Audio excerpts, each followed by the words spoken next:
ये तस्वीर 24 साल के शिवम की है। शिवम की आत्महत्या के बाद अब उन पेरेंट्स में भी डर और दहशत है जिनके बच्चे शारदा यूनिवर्सिटी में पढ़ते हैं।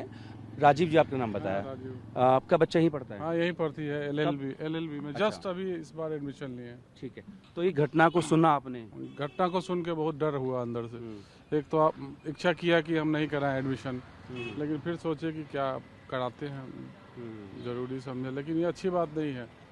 कम से कम यहाँ का जो है मतलब कॉलेज, उसकी रिस्पॉन्सिबिलिटी है कि कैसे क्या हुआ नहीं हुआ, गार्जियन को इन्फॉर्म करना, ये सब तो चाहिए था, ज़रूरी था। आप नेटिवली कहाँ के रहने वाले हैं? हम मुजफ्फरपुर, बिहार। बिहार के।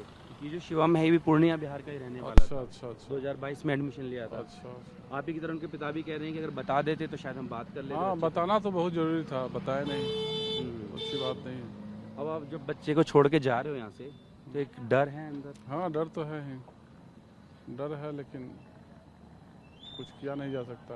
हायर क्वालिफिकेशन के लिए तो भेजना ही पड़ेगा। अब यह है कि प्रॉपर हम आते रहेंगे, मिलते रहेंगे हर दिन, अब इंक्वायरी करते रहेंगे। 11 बजे सुबह बात हुई है उससे। अच्छा, 15 तारीख। अच्छा, कॉलेज आता था वो लड़का?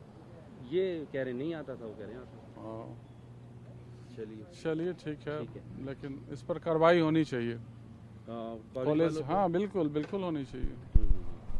तो देखिए, पेरेंट्स के मन में डर है, लेकिन बच्चे के भविष्य का सवाल है, तो पढ़ाई के लिए भेजना भी जरूरी है। वीडियो से होगी चेतन शर्मा के साथ जितेंद्र भारतीय टीम में भारतवर्ष ग्रेटर नोएडा। ये तस्वीर 24 साल के शिवम की है, जो कि बिहार के पूर्णिया से इंजीनियर बनने का सपना लेकर ग्रेटर नोएडा की शारदा यूनिवर्सिटी में आया था। 2022 में बीटेक में एडमिशन लिया था और 15 अगस्त को उसने अपनी जान दे दी।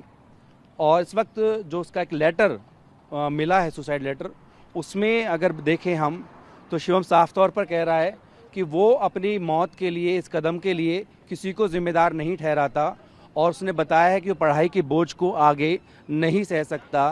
साथ ही साथ में उसने अपने माँ बाप से माफ़ी भी मांगी है। साथ ही यहाँ पर जो यूनिवर्सिटी प्रशासन है उससे मांग की है कि जो बची हुई फीस है वो उसके पेरेंट्स को वापस कर दी जाए। शिवम की मानसिक स्थिति को आप देखिए तो वो कह रहा है कि वो अपने आप को यूजलेस फील कर रहा है, महसूस कर रहा है और उसे लगता है कि इस एजुकेशन सिस्टम या इस दुनिया के लायक वो नहीं है या ये दुनिया उसके लायक नहीं है। जो उसके पेरेंट्स हैं शिवम के, उनका साफ तौर पर कहना है कि अगर शिवम जो है, जिस तरीके से लेटर में भी जिक्र किया गया और उनको बताया गया कि सेकंड ईयर से ही कॉलेज नहीं आ रहा था, हॉस्टल में रह रहा था, अगर उनको बता दिया होता तो शायद पेरेंट्स उसको समझाते और इस स्थिति में अब नहीं पहुंचते।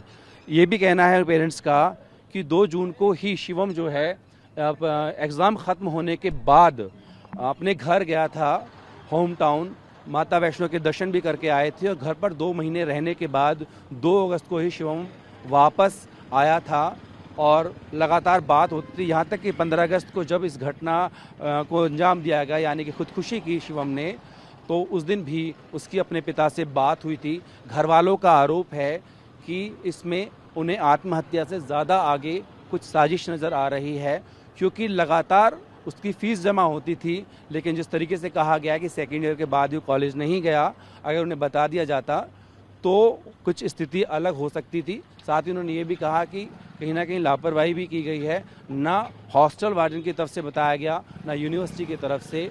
और शिवम अगर किसी मानसिक दबाव में था तो उसके बारे में जानकारी मिलनी चाहिए थी, काउंसलिंग उसकी होनी चाहिए थी। शिवम के जो पिता हैं उन्होंने ग्रेटर नोएडा पुलिस को इस मामले में शिकायत दी और कहा है कि प्रशासन पर जो है इस मामले में एक्शन होना चाहिए। फिलहाल जो है कॉलेज प्रशासन से भी हमने जानने की कोशिश की और जो यहाँ के पीआरओ हैं अजीत, वो कैमरे के सामने से जब गाड़ी में निकले तो हमने उनसे पूछा कि आप इस पर क्या कहना चाहेंगे, तो उन्होंने फ़िलहाल कुछ भी बात करने से इनकार कर दिया। उन्होंने कहा कि वो अपनी बात बाद में रखेंगे।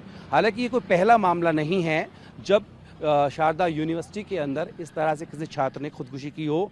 अभी 2 महीने पहले भी अगर हम बात करें तब भी एक छात्रा के बारे में इस तरह की खबरें आई थी। फिलहाल की अगर बात करें तो जहां पर छात्र अपना सपना लेकर के आते हैं शारदा यूनिवर्सिटी में, वहां पर इस तरह की जो घटनाएं हैं वो उन छात्रों का मनोबल भी तोड़ती है। साथ ही अगर यहाँ पर बात करें तो शिवम के पिता का कहना है कि उनका इकलौता बच्चा था, किसी तरीके का कोई उन पर प्रेशर नहीं था और अगर उन्हें पता लग जाता तो शायद वो उसकी काउंसलिंग करते और ये घटना देखने को नहीं मिलती। फिलहाल जो है पुलिस इस मामले में तफ्तीश कर रही है। यूनिवर्सिटी प्रशासन कुछ भी बोलने को तैयार नहीं है, लेकिन शिवम के पेरेंट्स हैं वो उसकी डेड बॉडी को लेकर बिहार गए हैं और कह रहे हैं कि उन्हें न्याय मिले और जो भी इसके लिए जिम्मेदार हैं उनके खिलाफ कड़ी से कड़ी कार्रवाई हो। वीडियो सहयोगी चेतन शर्मा के साथ जितेंद्र, भारतीय टीवी ने भारतवर्ष, ग्रेटर नोएडा।